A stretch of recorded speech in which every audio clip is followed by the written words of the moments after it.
इस वीडियो में हम आपको भगवान श्री कृष्ण जी और सुदामा की कहानी सुनाने वाले हैं, तो वीडियो को पूरा देखें और कहानी को पूरा सुनें।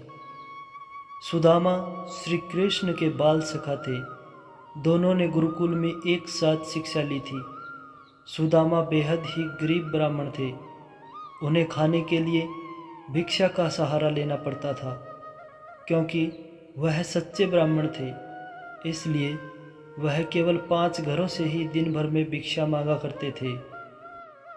जितना मिलता उसी में अपना और परिवार का भरण पोषण किया करते थे।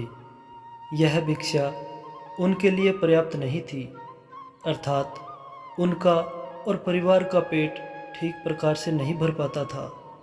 इसी भिक्षा से अतिथि सत्कार हुआ करता था। सुदामा की पत्नी को यह ज्ञात था कि श्री कृष्ण द्वारिका के महाराज है। वह सुदामा के बाल सखा है। उनके ऐश्वर्य और वैभव की ख्याति दूर दूर तक फैली हुई थी। ऐसा विचार करते हुए उन्होंने काफ़ी प्रयत्न के बाद सुदामा को द्वारिका जाने के लिए मना लिया। रास्ता बहुत लंबा था और जाने का एकमात्र साधन स्वयं अपने 2 पैर थे। सुदामा अपने मित्र से मिलने संकोच और लज्जा के साथ द्वारिका की ओर निकल गए। काफ़ी दूर चलने के बाद उन्हें रास्ते में मुरारी से भेंट हुई। उसके पास बैलगाड़ी थी, जिस पर व्यापार के लिए खूब सारा माल लगा हुआ था।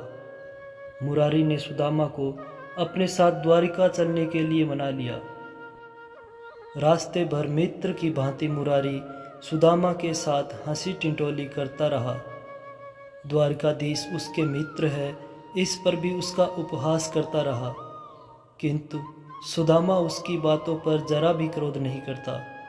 द्वारिका के निकट पहुंचकर मुरारी ने अपनी बैलगाड़ी प्राचीन मंदिर के पीछे रोक लिया और सुदामा को कहा, विप्रवर, अब आपकी और मेरी राह अलग है।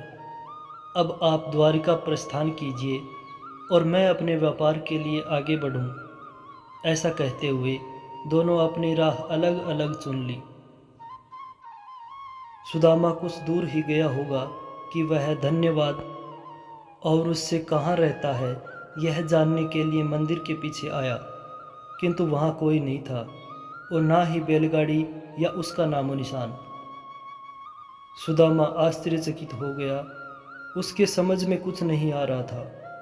अभी वह एक क्षण पहले मुरारी के साथ बातचीत कर रहा था और दूसरे ही क्षण वहाँ कोई नहीं था। वह समझ गया, अवश्य ही उसके मित्र छलिया श्री कृष्ण की कोई लीला होगी। वास्तव में ऐसा ही था। जब दोनों की मुलाकात हुई तो मुरारी की घटना पर दोनों मुस्कुरा रहे थे। दोस्तों, इस कहानी को सुनने के लिए आपका बहुत बहुत धन्यवाद। श्री कृष्ण जी और सुदामा जी की कहानी आपको कैसी लगी, कमेंट बॉक्स में लिख दीजिए। और ऐसे ही नई नई कहानियाँ सुनने के लिए हमारे चैनल अद्भुत स्टोरी को ज़रूर सब्सक्राइब कर लीजिए। जय श्री कृष्ण।